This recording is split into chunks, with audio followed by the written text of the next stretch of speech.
మిత్రులందరికీ శుభోదయం.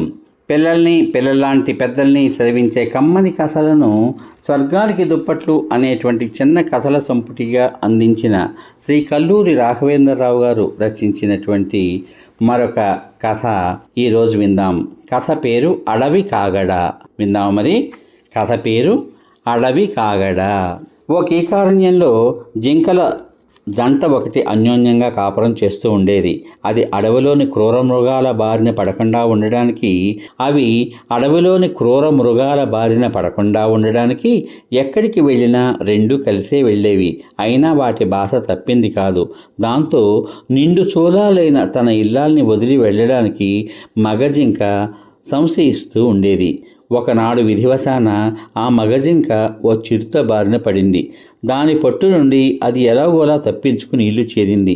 ఆ సమయానికి ఆడజింక ప్రసవ వేదన పడుతోంది.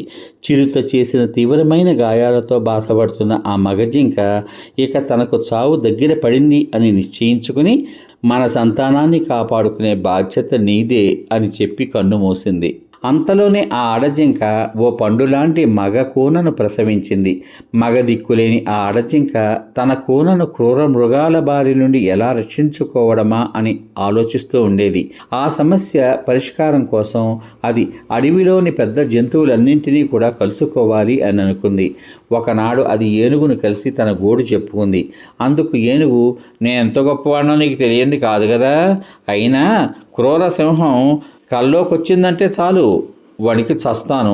ఆ సంగతి చెప్పడానికి నాకే సిగ్గుగా ఉంది. అయినా మనకు మంచి కాలం రాకపోతుందా? అప్పుడు చూద్దాం అంటూ తొండం ఊపింది. ఇక చేసేది లేక ఆ జింక గుర్రం దగ్గరికి వెళ్ళింది. తన కష్టం విడమర్చి చెప్పుకుంది. నేను గాలి కంటే వేగంగా దౌడు తీయగలదాన్ని కదా. అయినా ఆ పెద్ద పులి నన్ను వెంటాడి ఎక్కడ చంపుతుందోనని నాకు ఎప్పటికీ భయంగానే ఉంది. ఇదే ఆషామాషి విషయం కాదు కదా. అందరూ ఆలోచించాల్సిన పని అంటూ తోకతో తన మీద వాలిన ఈగల్ని తోలుకుంటూ అంది గుర్రం. దాంతో జింక మౌనంగా ఇంటి దారి పట్టక తప్పలేదు. మరుసటి రోజు అది ఓ ఒంటెను కలిసింది. విషయం చెప్పింది. అది చెట్టుపై కొమ్మకున్న ఆకుల్ని తింటూ, తాడి చెట్టంతున్నాను, ఎందుకు దండగా, మెడ వంచి నేల మీదున్న పచ్చగడ్డిని ధైర్యంగా తినడానికి భయపడుతున్నానంటే నమ్ము. ఏ క్రూర మృగం ఎప్పుడొచ్చి మెడ కరిచి చంపుతుందో. ఏమైనా క్రూర మృగాలతో పని కదా, బాగా ఆలోచించాలి సుమా అంది. దాంతో జింక నిరాశ చెంది ఇల్లు చేరింది. ఇక తన ప్రయత్నం తాను చెయ్యాలి అని అనుకుంది. ప్రతిరోజు రాత్రి తన కోనకు అడవి గురించి, అడవి మృగాల గురించి అనేక కథలు చెప్పి ధైర్యం నూరిపోయడం మొదలుపెట్టింది. ఆ కథలు వింటూ పెద్దదైన ఆ లేడికొన్న ఒకరోజు తన మిత్రుడైన కుందేలును కలిసింది. అడవిలోని సాధు ప్రాణులన్నింటినీ ఒకచోట సమావేశపరచమని కోరింది. కుందేలు అదే విధంగా చేసింది. జంతువులన్నీ ఒక రహస్య స్థావరంలో కలిశాయి. సమస్యను చర్చించుకున్నాయి. కానీ అవి ఒక కొలిక్కి రాలేకపోయాయి. అప్పుడు లేడి పిల్ల ఒక విషయం చెప్పింది. ఆ మాట విన్న జంతువులన్నీ దాన్ని శభాష్ అని పొగిడాయి. మరుసటి రోజే అడవిలోని చిన్న పెద్ద జంతువులన్నీ తలా ఒక్క కాగడాను వెలిగించుకుని వచ్చాయి.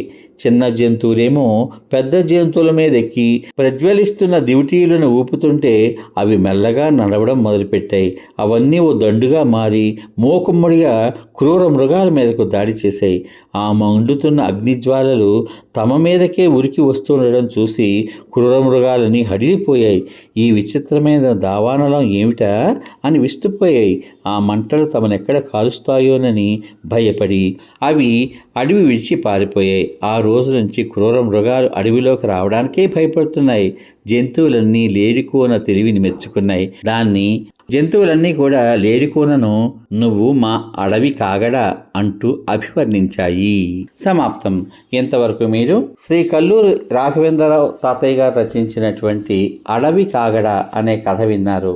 చూసారా, ఆపద వచ్చినప్పుడు ఎవరికి వారు ఎంతో జాగ్రత్తగా ఆలోచించి ఒక్కరే సాహసం చేయకుండా తనకు ఆప్తులైనటువంటి 10 మంది మిత్రులతోనూ కలిసి ఒక చక్కని ఉపాయాన్ని పన్ని ఆ ఆపద మరెప్పటికీ కూడా రాకుండా చేసుకునేలా చక్కగా ఆలోచించాలి అనేటువంటి చక్కని నీతిని లేడికోన పాత్ర ద్వారా ఈ కథలో ఎంతో బాగా వివరించారు మనకి రచయిత. ఇంత చక్కని కథను మనకు అందించిన వారికి హృదయపూర్వక కృతజ్ఞతాభివందనాలు తెలియజేసుకుంటూ, ఈ కథ కనుక మీకు నచ్చినట్లయితే మీ బంధువులకు, మిత్రులకు, స్నేహితులకు అందరికీ షేర్ చేయండి. మీ యొక్క చక్కని కామెంట్ను వీడియో కింద పొందుపరచండి. కథలనేవి కేవలం వినడానికే కాదు, మనకి అవసరం వచ్చినప్పుడు వాటిలో ఉన్నటువంటి నీతిని మనం మన పరిస్థితికి తగ్గట్టుగా వాడుకోవడానికి, అంతే తప్ప కథలనేవి కేవలం వినడానికి మాత్రం కాదు అన్న విషయాన్ని మీ అందరికీ గుర్తు చేస్తూ, రేపటి భాగంలో నేరగాళ్ల రాజ్యం అనే కథ విందాం. అంతవరకు సర్వే జనా సుఖినో భవంతు. శుభమస్తు. స్వస్తి.